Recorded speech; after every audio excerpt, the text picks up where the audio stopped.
Good morning, team. Carlos with Contracts and Coffee. So I had a couple of questions come in about how we as agents get paid and what that process looks like. You know, do you pick up a check, that kind of stuff. So going to discuss it in two different points. We're going to deal with leasing first because that's a little bit different than your buying and selling side. So if you're leasing to somebody, it doesn't matter if you show them 72 apartments. If you don't land any of those apartments, you don't get paid.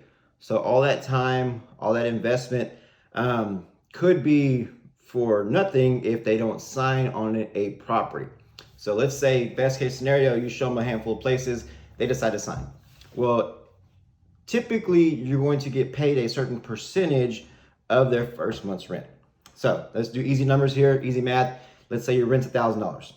Most brokerages will pay you 25% of their first month's rent. So $1,000 rent, 25% of that is $250. So that's what you will get cut as your commission check off that one lease. Now you still have to factor in your splits with your broker, if you're on a team, where the lead came from, if your team charges you for that lead, if it came from in-house.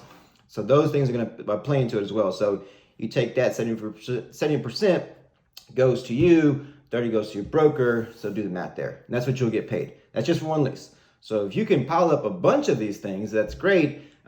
You'll get, several $1,000s in leasing checks, but it's a lot of work because you're showing most people at least 4 to 5 different places, and they can be across town. They can be anywhere in your local area. So you could drive all over town showing them 5, 6, 7 places, and they end up signing on one. You get a $250 check, but you also have to factor in gas, your time, food, everything else that went into making that $250. So that's how you get paid with the leasing side. Some brokerages will pay you once the lease is secured. So if they have signed the lease, even though they don't move until let's say next summer, they may pay you there on the spot. But the vast majority of brokerages will only pay you after they have paid their first month's rent.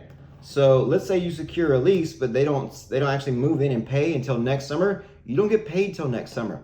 Okay, you gotta have to realize that you will not get paid until they sign that lease and they move in and they've paid their first month's rent. So that's the two different ways that can go down. On the buying and selling side, it's a lot different. So you're going to get paid a certain percentage of the home sale. It is almost always 3% for in-town people, 2 or 1% for out-of-towners.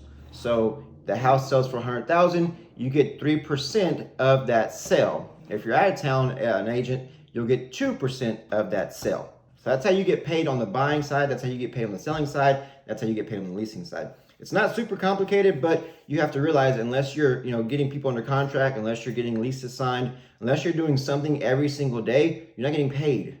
You do not get paid to sit your ass at your desk and look through the MLS. You need to do that for sure, but you also need to go out there and chase down clients and figure out who's your next, buyer, seller, knock on doors, make your phone calls, do what you need to line up prospects, line up clients. And once you get a client and they're under contract, that house is usually going to take about 3 months to sell or to close. So yay, you got under contract, that's great. Now you have to walk them through the process to get them to the closing table, and then you get paid then. So usually about 3 months, even though the housing market is crazy right now, escrow officers don't give a damn about that. They're going to take their time. They have a process they're going to go through. And usually I would say on average, 45 to 60 days to close on a home. So 2 to 3 months. That's all I got time for this morning. I'll hop on later on this evening and shoot another video. You guys have a phenomenal day.